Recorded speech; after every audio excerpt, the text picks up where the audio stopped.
atau tidak. Ya. Artinya kalau ada beberapa kelainan pada kepala, ada yang namanya hidrosefalus atau kepala yang terlalu besar.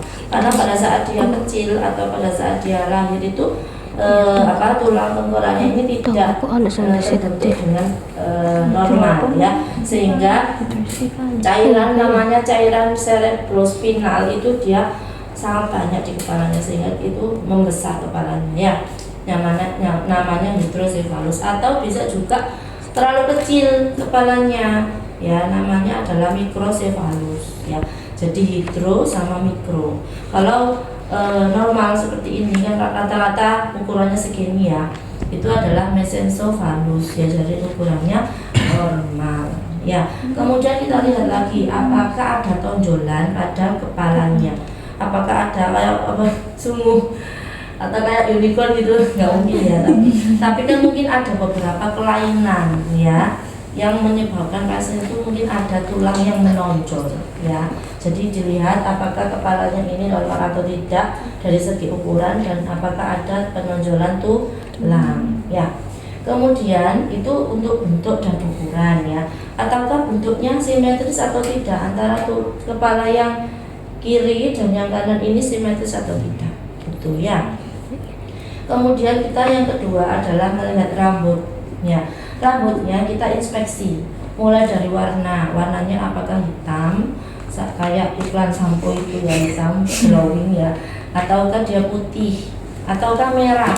Nah, kalau misalnya merah itu biasanya pasien itu mengalami malnutrisi seperti rambut jagung ya, itu kan pasiennya malnutrisi sehingga dampaknya juga salah satunya ada pada rambutnya, sehingga rambutnya itu bukan warna hitam lagi tapi merah dan kering ya, dan mudah rontok itu, jadi itu malnutrisi. Setelah kita inspeksi, kita palpasi gimana rambutnya. Nah, strukturnya ini apakah dia itu kuat atau tidak, misalnya kita kayak gini mudah rontok atau tidak ya.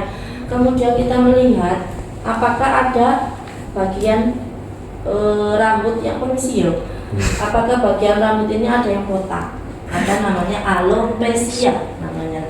Alopecia ini biasanya itu terjadi pada beberapa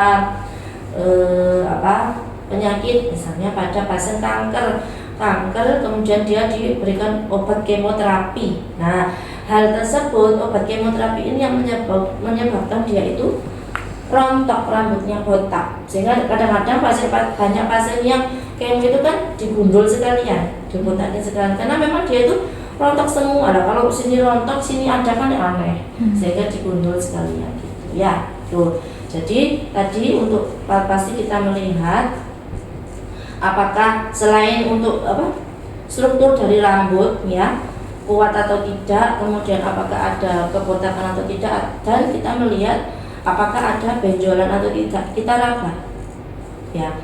Kemudian kita tanyakan, Pak, nyeri enggak? Nyeri enggak, Pak?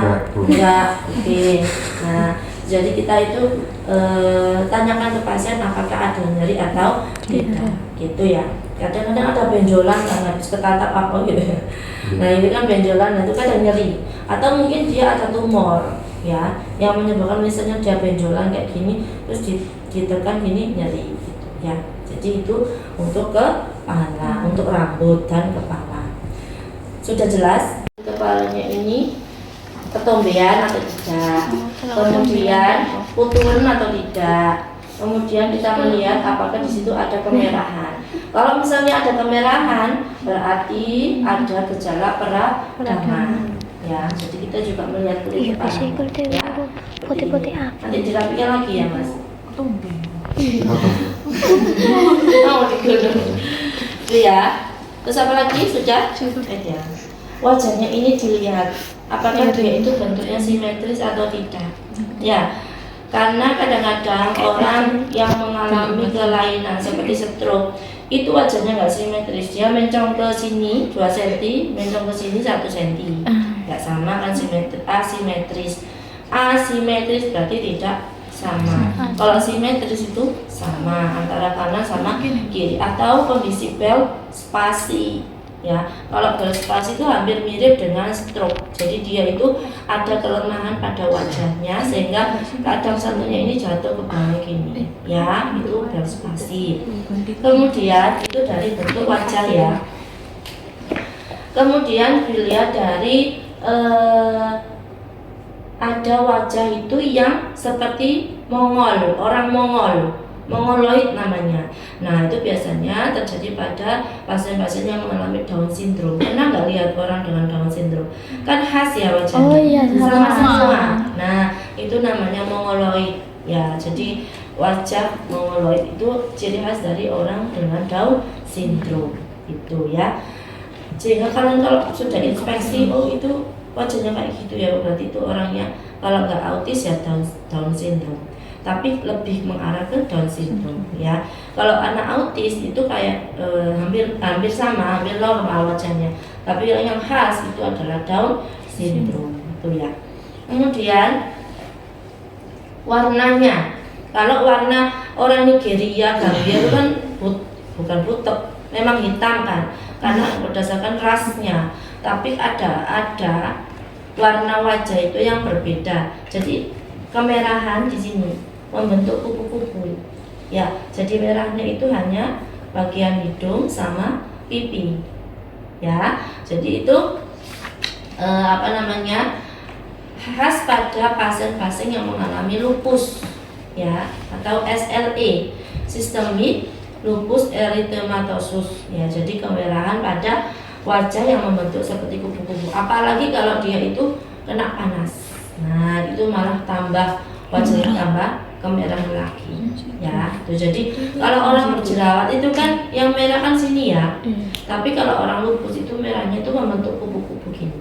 Ya, antara hidung sama pipi di sini ya, maksila sini. Itu untuk wajah. Kemudian selanjutnya kita langsung ke mata. Nah, mata ini kita melihat apa saja yang dilihat? Kelopak mata, Kelopak. Terus apa lagi? bola mata, gerakan mata, visus, konjungtiva, selera, pupil. Nah, kita mulai dari palpebra atau kelopak mata. Mana sih kelopak mata atau palpebra? Palpebra itu yang biasanya kita pakai eyeshadow. Nah, itu namanya kelopak mata atau palpebra. Ya. Pada kondisi tertentu ada yang pasien itu mengalami kelumpuhan pada palpebranya, sehingga dia itu jatuh. Dia nggak bisa melek, ya. Jadi dia itu jatuh, sarafnya ini lemah sehingga palpebranya ini contoh ini menutup kayak gini. Tapi satunya itu melek biasa, ya. Nah, kemudian itu dari palpebra. Ada juga yang mengalami apa? Timbilan. Ada kan ya, banyak kan ya pasien-pasien yang mengalami timbilan. Nah, itu biasanya terjadi peradangan pada kelopak matanya. Tuh ya. Kemudian itu untuk palpebra. Selanjutnya kita melihat apa? Konjungtiva. Kita lihat konjungtivanya itu bagian mana sini? Bawah. Permisi Mas ya. Nah, sini. Ini adalah konjungtiva. Ya, kita caranya adalah, permisi Pak ya, saya melihat konjungtivanya. Nah, kita caranya seperti itu. Jadi pakai jempol. Nah, seperti ini ya. Kita lihat apakah itu hasilnya warnanya apa. Normalnya adalah warna pink. Ya, pink. Kalau terlalu merah itu berarti terjadi peradangan atau infeksi, namanya konjungtivitis. Ya. Kalau misalnya dia pucat, enggak pink, baby pink misalnya, baby pink lebih pucat ya daripada pink, itu berarti dia mengalami anemia atau kekurangan hemoglobin, kekurangan darah. Nah, ini harus sering-sering dilihat ini pada remaja putri, karena kita kan haid ya, kadang haid terlalu banyak itu bisa menimbulkan anemia. Tandanya apa? Tandanya kita lemes, lunglai. Kalau dilihat di sini konjungtivanya itu pucat. Ya, itu. Kemudian setelah konjungtiva kita lihat sklera. Sklera itu, permisi ya Mas. Sklera itu yang putih-putih ini namanya sklera. Putih. Bola mata yang putih itu namanya sklera. Nah, sklera ini normalnya adalah putih. ya. Ada beberapa kelainan pada sklera. Ada bisa kemerahan. Kalau kemerahan berarti dia itu mengalami peradangan. Ya. Kemudian ada juga warnanya kekuningan atau ikterus atau jaundice. Ikterus, jaundice itu sama, artinya kekuningan. Terjadi pada pasien yang mengalami hepatitis B atau hepatitis atau mengalami peradangan pada apa? Hatinya, heparnya, ya. Itu biasa, atau serosis hepatis, ya. Jadi kalau kita melihat orang dengan wajahnya kok kuning, badannya kuning, oh skleranya kuning, nah, berarti itu pasiennya mengalami hepatitis biasanya, ya, sebagai tanda klinis, tanda gejala klinis, itu ya. Kemudian kita melihat apa? Lensanya. Lihat lensanya Mas Indra ini. Ojo-ojo ke atas, melihat lurus saja ke siapa namanya itu? Esther ya. Ini kita lihat lensanya itu hitamnya ini loh, hitamnya ini. Kalau lensanya itu normal, dia itu hitam, ya. Tapi kalau ada selaput putihnya, itu berarti ada katarak. Ya, biasanya pada orang tua itu, ya. Kalau dilihat lensanya kok ada putih-putihnya, mbak, itu loh ada. Iya, nah, gak iso delok nah, luar gak iso moco iki lho. Berarti itu ada tanda gejala katarak, ada selaput pada lensanya. Nah, itu ya. Jadi hati-hati kalau misalnya punya mbah yang penglihatannya kabur, terus lihat di lensanya ada putih-putihnya, segera periksakan. Biasanya dia itu butuh untuk penyembuhannya ya salah satunya dengan operasi. Ya, operasi katarak. Tuh. Itu untuk lensa. Kemudian untuk pupil, pinjam lens apa? Itunya, HP-nya untuk senter melihat kemampuan pupilnya untuk mengecil dan membesar. Kalau pupil normalnya itu adalah kena cahaya jika dia itu mengecil jika kena cahaya, ya, atau namanya miosis, ya. Miosis mengecil jika terkena cahaya. Nah, cara periksanya bagaimana? Cara periksanya dari ujung, jadi langsung jangan gini, dari ujung gini. Permisi ya Mas. Mas, permisi Mas. Dari ujung gini, lihat ke sana, gitu. Nah, mengecil. Coba praktekkan untuk temannya sendiri. Pak, kena cahaya, kok tetap besar, ya, itu berarti sudah meninggal. Ya. Kalau mati suri, kalau dia sudah meninggal, pas periode meninggalnya ya membesar. Tapi kalau hidup lagi ya dicek ya mengecil lagi. Kan dia punya jiwa lagi, peredaran darahnya, detak jantungnya ada lagi, fungsi lagi. Ya, gitu ya.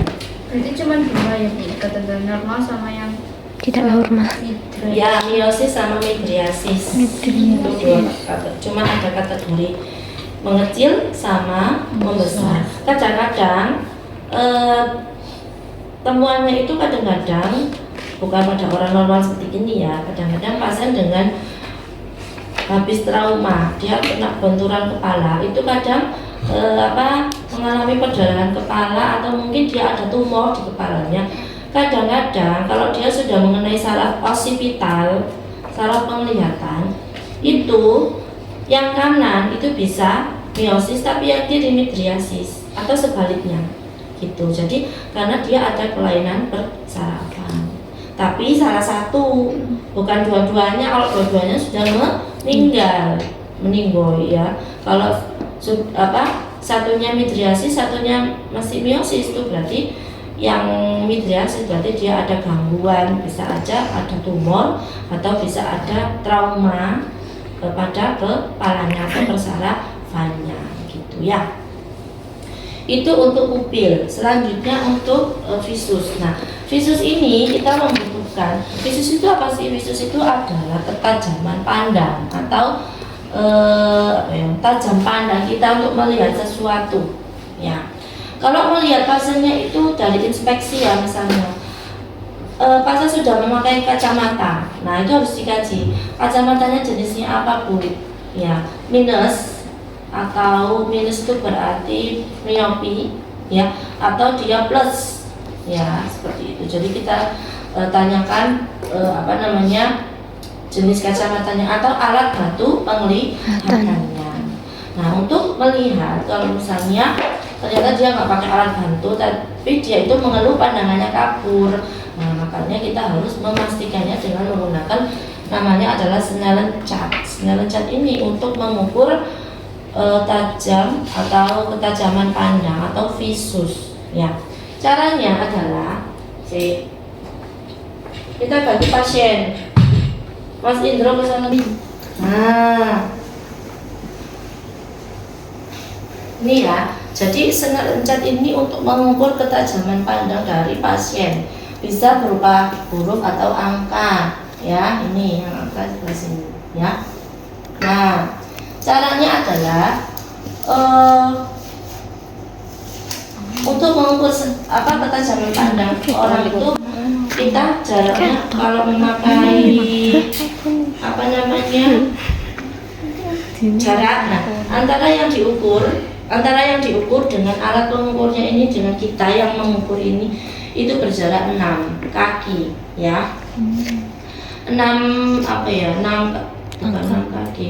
atau 6/6 ya nanti itu. Jadi jaraknya itu adalah 6 kaki kalau biasanya orang memakai kaki.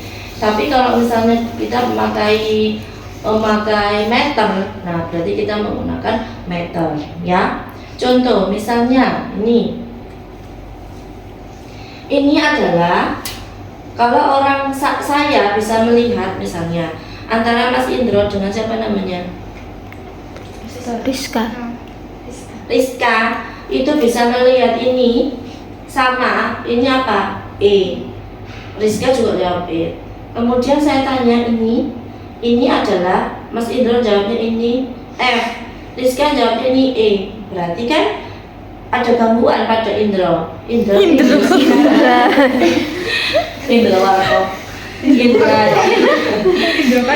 ya. Nah, berarti dia itu ada gangguan. Jadi ini adalah pembanding antara orang normal dengan yang diukur gitu ya, Snellen chart ini.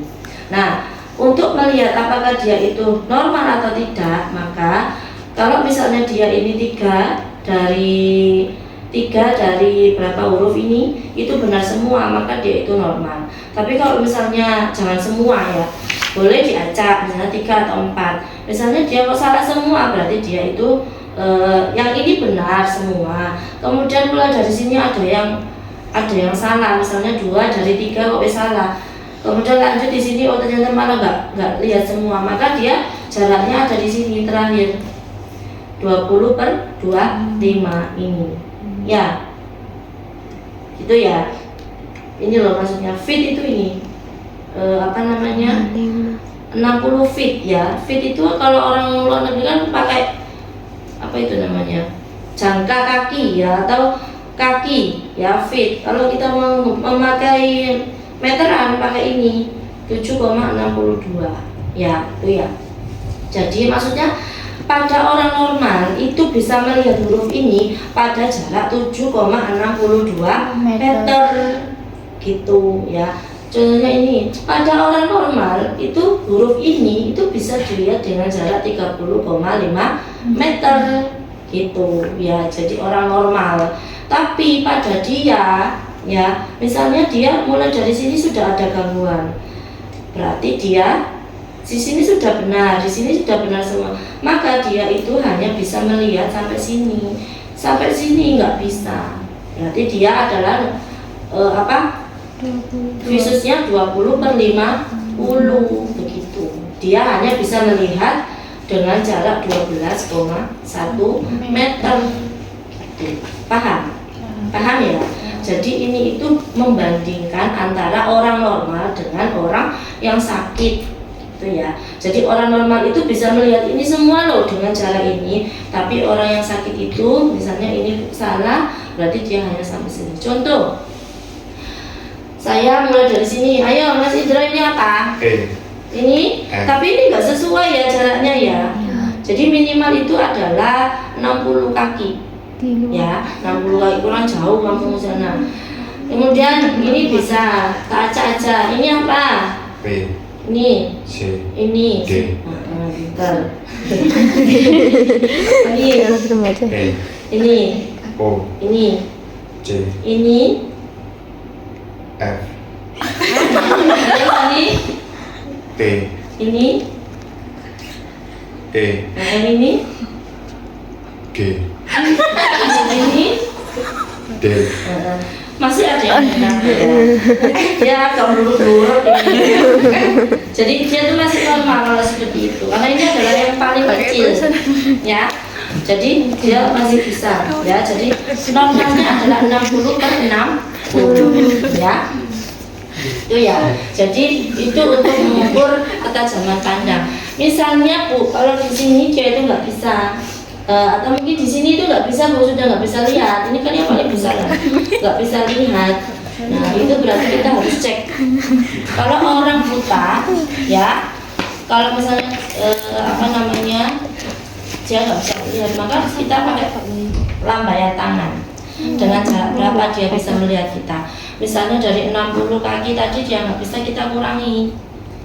Ya, kita kurangi misalnya 50 kaki dia baru bisa melihat lambaian tangan saya, maka itulah dia kemampuannya.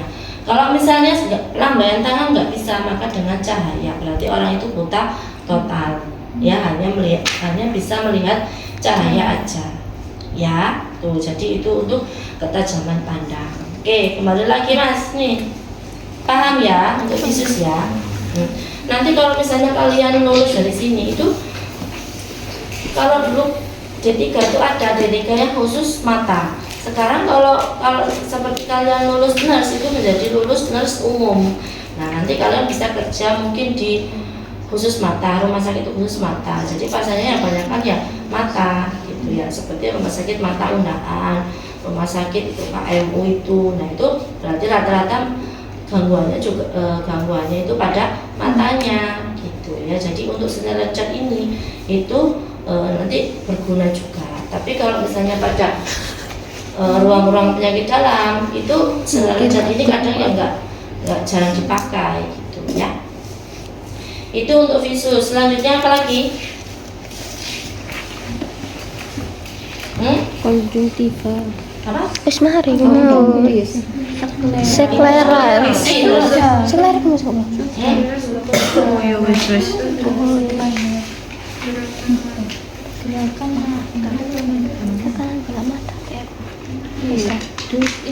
Lanjut ke palpasi mata ya. Nah, kita juga harus melihat koordinasi mata ya. Koordinasi mata itu kita melihat kalau misalnya dari inspeksi matanya pasien kok juling tahu ya. Juling tahu. Nah, kita itu bisa melakukan pemeriksaan lanjutan ya. Kita memeriksa apa? Koordinasi mata. Ya. Misalnya saya ini sebenarnya harus duduk, jadi harus sejajar gini dengan pasien. Mas, datang sini sampean. Saya duduk ini. Ini anggap aja kursi ya. Saya nggak ada kursi.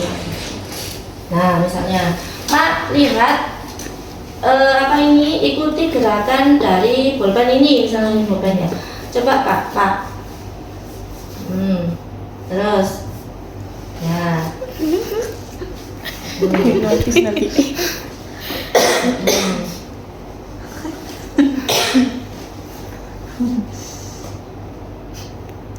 Oke, normal ya. Jadi ini untuk menilai gerakan bola mata. Kadang-kadang kita kalau memeriksa bola mata itu kadang ada pasien itu tiba-tiba itu juling, artinya nggak bisa mengikuti gerakan bolpen kita.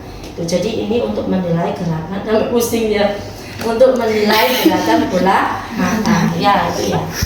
Mungkin nggak ada itu juga gerakan. Itu kita seperti ini. Permisi Mas ya. Bukan matanya kita pegang, yang dipegang adalah kelopaknya. Ya. Kita menentukan kekenyalan dari kelopak mata. Kalau kelopak mata ini kenyalnya sama dengan hidungnya, itu berarti normal. Ya. Tapi kalau dia kok agak keras, ya kayak papan, maka dia itu mengalami glaukoma atau peningkatan tekanan bola mata. Cairan intraokulernya itu kadang-kadang meningkat sehingga tekanan bola matanya itu meningkat, ya, tekanan okuler atau peningkatan tekanan okuler, ya. Tuh, jadi itu biasanya terjadi pada pasien glaukoma. Itu ya, itu untuk palpasi. Selanjutnya apa? Hidung, ya.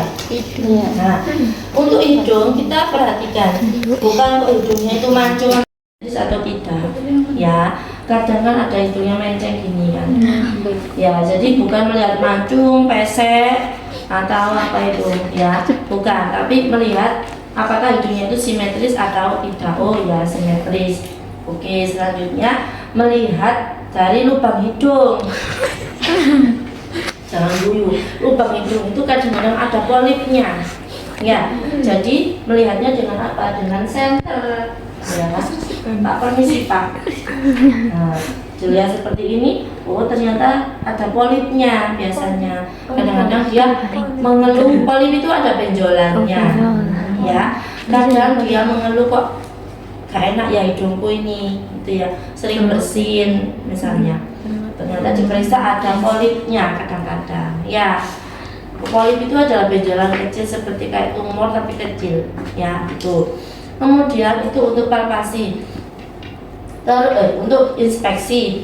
Untuk palpasinya adalah melihat apakah di sini tulangnya itu ada yang fraktur atau tidak. Tapi kalau orang petinju biasanya nggak punya tulang hidung karena dia diambil, ya. Untuk apa? Supaya ketika dia ditinju orang itu nggak patah terus lah dia, ya, bolak-balik ke rumah sakit, sehingga tulang hidungnya itu memang sengaja diambil, ya, sehingga dia petinju itu tidak resiko untuk patah, gitu loh, ya. Bisa. Kalau giginya, Kalau salah bibir. gigi. Nah, kemudian kita juga harus mempalpasi namanya sinus, ya. Apa? Ada sinus ya di situ. Ada. Bagian apa itu? Hidung. Hidung, ya. Jadi sinus itu ada beberapa. Ada apa saja jenisnya? Sinus maksilaris, terus apa? Frontalis, etmoidalis, sphenoid, supraorbital. Nah, yang maksilaris itu di sini, ya. Ini adalah sinus maksilaris. Kita palpasi, selain tulang hidung kita palpasi sinusnya. Kalau misalnya di sinus maksilaris sakit Mas, misalnya sakit apa gitu, enggak sakit. Kita periksa ke sinus yang lain. Di sini adalah supraorbital, di sini di atas alis. Ini supra itu di atas, ya, di atas alis. Terus apa lagi? Sphenoid sama etmoidalis, ya. Sphenoid itu di sini. Di sini Mas, maaf, di sini. Terus apa? Etmoidalis itu di sini, ya. Apalagi sudah. Nah, kita periksa mulai dari maksilaris. Sakit apa? Sakit Pak? Tidak. Sakit Pak? Tidak. Ini? Tidak. Nah, berarti sinusnya normal. Kadang-kadang orang yang sinusitis, ya, itu kalau ditekan, dipalpasi itu nyeri. Ya, kalau memang Mas Indra punya riwayat sinusitis, sehingga kita palpasi itu nggak sakit, ya.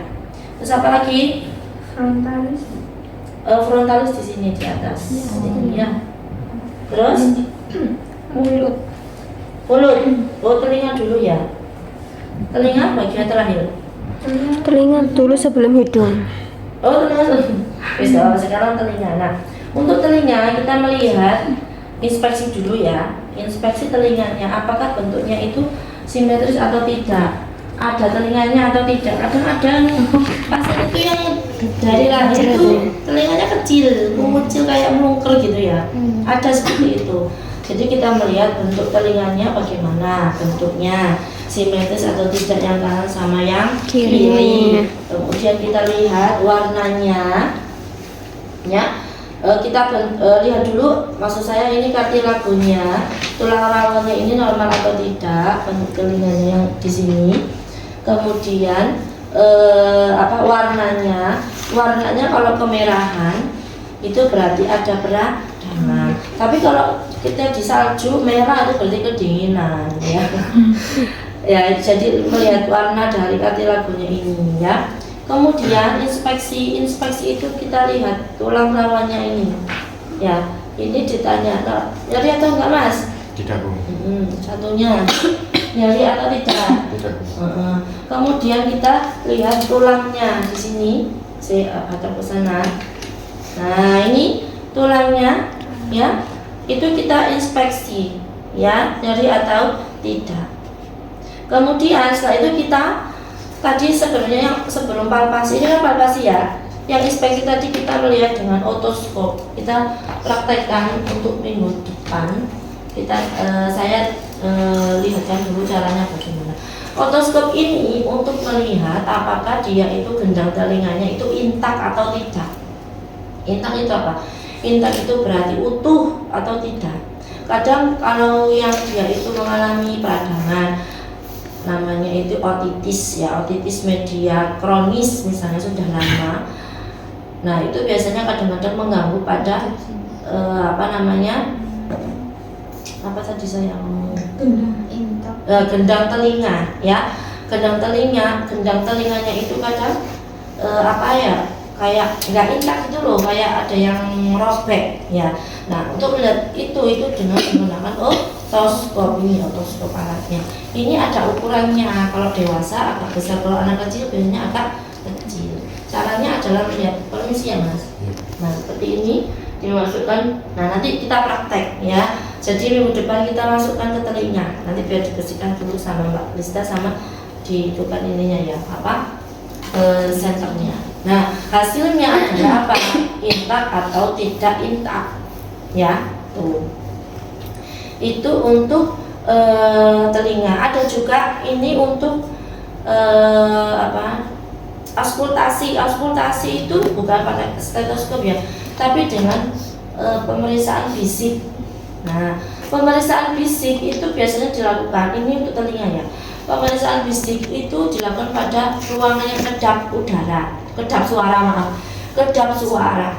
Jadi untuk menentukan apakah dia itu tuli atau tidak, ya. Misalnya kita di BCI di belakangnya sapi, dia bisa menirukan omongan kita atau tidak. Coba ya Mas Indra, Ya, Bu. dengarkan saya, tirukan sapi. Dan teman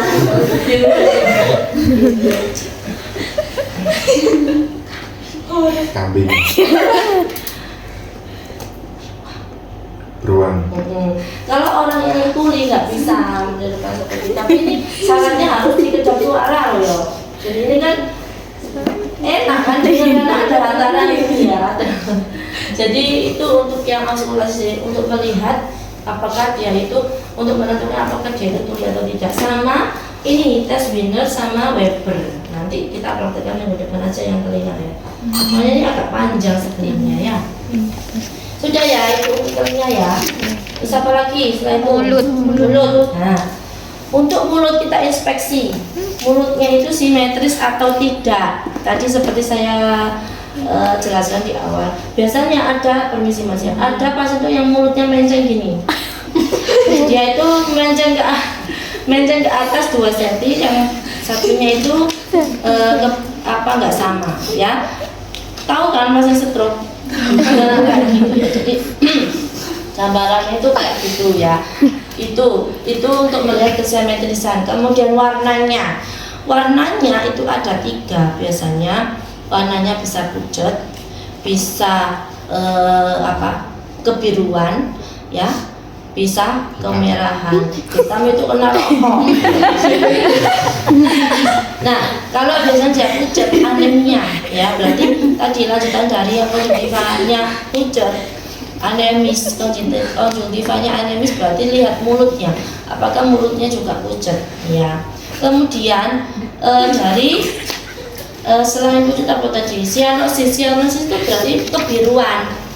Warnanya itu membiru kayak kamu kalau habis mandi di es, ya kan? Warnanya biru ya mulutnya karena kedinginan. Seperti itu juga kalau warna pada orang dengan kekurangan oksigen, ya, itu atau dengan gangguan jantung, ya, pompa jantung itu biasanya mengalami sianosis karena apa? Kekurangan oksigen, ya. Itu. Kemudian ada juga yang mungkin mengalami warnanya itu kemerahan. Merahnya itu yang mungkin yang mengarah ke peradangan. Jadi kayak ada banyak sariawannya atau stomatitisnya sehingga warnanya bukan warna lipstik ya. Kalau melihat ini ya nggak bisa ya, harus lipstiknya harus dibersihkan dulu sehingga bisa terlihat bibirnya itu warnanya apa, ya, apakah dia itu kemerahan atau tidak. Tuh. Terus itu untuk bibir ataukah pecah-pecah. Kalau pecah-pecah berarti terjadi dehidrasi. Tuh. Lanjut ke rongga mulut, gigi, gusi, sama rongga mulut. Maaf ya Mas. Karena ini nggak ada tempat. Kita melihat giginya, itu karies atau tidak? Karies tahu ya, karies. Nggak tahu. Karies tuh gigis pada anak-anak, ya, karies. Nah, kita melihat apakah giginya itu karies atau tidak, ataukah ada karang gigi. Ya, jadi kita lihat apakah ada karang giginya itu. Kemudian kita lihat setelah itu gusinya. Gusinya itu ada pembekakan atau tidak. Ya, kalau misalnya dia itu warnanya gusinya dilihat warnanya gimana, apakah ada pembengkakan atau tidak, tuh ya. Kemudian setelah gusi kita melihat lidahnya itu lihat bentuknya simetris atau tidak, ya. Kemudian warnanya bagaimana, apakah pucat ataukah kemerahan ataukah ada selaput-selaput putih, berarti itu jamuran, ya. Ada kandidiasis, ya, di mulutnya. Biasanya ini pada pasien-pasien yang mengalami HIV/AIDS itu sering terjadi bibirnya itu kandidiasis, ya. Kemudian bukan bibir, lidah dan rongga mulut. Kemudian dari lidah lihat rongga mulutnya, ya. Rongga mulutnya sama dilihat apakah rongga mulutnya bentuknya normal atau tidak, karena kan ada orang yang pakai bibir sumbing kan nggak normal rongga mulutnya. Kadang dia nggak punya palatum itu rongga langit-langit mulut. Kadang nggak ada yang dari lahir itu dia nggak punya palatum atau langit-langit mulutnya itu nggak ada. Jadi itu harus dioperasi, harus bedah mulut, ya. Kemudian dari bentuk warnanya sama, apakah ada kemerahan ataukah pucat ataukah ada selaput putihnya. Kalau selaput putihnya berarti ada tadi kandidiasis, ya. Kalau kemerahan berarti apa? Peradangan atau sariawannya banyak. Itu juga biasanya pada pasien-pasien dengan HIV/AIDS, ya. Setelah itu kita lihat ini rongga faringnya, ya, tenggorokannya, apakah dia itu amandelnya itu loh kemerahan atau tidak. Caranya adalah dengan tong spatel disuruh melet terus di center, tuh ya, untuk melihat rongga mulutnya, ya. Itu untuk mulut. Terus apa lagi? Nah, tadi tonsil itu yang saya jelaskan di faring tadi loh. Tonsilnya apakah bentuknya simetris atau tidak, warnanya bagaimana, sama, ya. Terus ada bengkak atau tidak, ya. Amandelnya itu tonsil itu, ya, mulai dari bentuk, warna, sama kemerahan. Warnanya kalau kemerahan berarti ada peradangan. Sama, pokoknya di rongga mulut ini yang menjadi kelainan itu adalah warnanya itu terlalu merah ataukah pucat ataukah ada selaput putihnya atau stomatitisnya, ya. Jadi Kalau ada selaput putih berarti ada jamurnya, candidiasis. Kalau ada kemerahan berarti ada peradangan. Kalau pucet berarti dia anemia. Ataukah tadi yang gusi belum ya? Kalau gusi kadang-kadang ada pasien itu yang mengalami perdarahan di gusi, ya, sehingga contohnya apa? Contoh pada pasien-pasien yang mengalami DBD itu, ya. Itu untuk kepala. Kemudian kita lanjut untuk leher. Nah, leher itu sama, kita melihat apakah, coba tegak. Kita posisi normal dulu. Normal. Nah, kita lihat apakah bentuknya simetris atau tidak. Kalau dia terlalu besar, kadang-kadang pasien ini mengalami TB. Ya, dia ada peradangan sehingga lehernya ini agak membesar. Ya, kemudian kita melihat pasiennya disuruh tengah gini, kita melihat ada benjolan atau tidak. Misalnya pasien kok mengeluh, ini loh ada benjolan. Pada saat dia posisi normal gini, normal, itu nggak kelihatan. Tapi baru dia tengah gini terlihat baru ada benjolan. Bukan benjolan ini ya, tapi benjolan di sekitar sini. Ya, kadang juga di sini ada benjolan. Benjolan apa? Gondongan itu loh, ya. Parotitis itu kan di sini parotis, di sini parotitis di sini, ya. Jadi ada peradangan, ya. Atau limfadenitis. Nah, kelenjar limfe yang ada di sini dia membesar. Jadi kalau di sini berarti kelenjar limfe, kalau di sini berarti kelenjar apa? Tiroid yang membesar. Kalau di sini, ya. Di daerah trachea, ini trachea. Itu kalau laki-laki ini samar ya karena ada jakunnya ya. Kalau perempuan kan terlihat, kalau di sini membesar berarti kelenjar tiroid yang membesar. Tuh. Itu untuk inspeksi ya. Terus untuk palpasi, kita palpasi apa? Kita palpasi karotisnya. Normal atau tidak? Oh, masih hidup ya ini ya. Masih ada detak karotisnya. Ya, guyon Mas Indra. Ini kita lihat apa karotisnya, kanan dan kiri di sini. Kita kemudian melihat di sini ada benjolan atau tidak. Kalau tadi misalnya nggak terlihat di sini kita, oh misalnya dia mengeluh nyeri di sini nyeri. Kalau benjolan itu nyeri. Maka kita lihat di sini ada benjolan atau tidak. Yang tadi apa? Kelenjar apa? Parotis. Ya. Atau limfoidnya ada juga di sini, ya di sini. Kalau ada peradangan di sekitar kelenjar itu biasanya membesar. Misalnya ada sariawan atau misalnya giginya itu kok sakit, biasanya di sini membesar, ya kan? Pernah kan? Sini membesar. Kemudian di sini dilihat di daerah trachea ada nggak yang membesar. Kemudian kalau untuk menilai, oh ternyata ada sedikit pembesaran, coba kita tangannya di sini, kita terus dia disuruh menelan, coba telan Mas. Nah, berarti kan tidak ada yang tertinggal, ya artinya dia bisa ikut tadi dia saat menelan itu, ya. Kemudian juga bisa diperiksa dari sini. Nah, sini coba Mas menelan. Oke, berarti normal, tidak ada yang tertinggal. Kalau misalnya ada yang tertinggal, itu biasanya ada tanda gejala tadi hipertiroid atau pembesaran kelenjar tiroid, tuh ya. Terus kalau biasanya itu ada auskultasi untuk yang leher. Auskultasinya adalah bruitnya untuk aliran darah yang di sini, ya. Jadi kita pakai stetoskop, kita melihat bruitnya itu normal atau tidak, ya. Mungkin itu ada yang ditanyakan dulu. Pressure, ya. Jugular vena pressure itu adalah di daerah leher itu ada namanya vena jugularis, ya.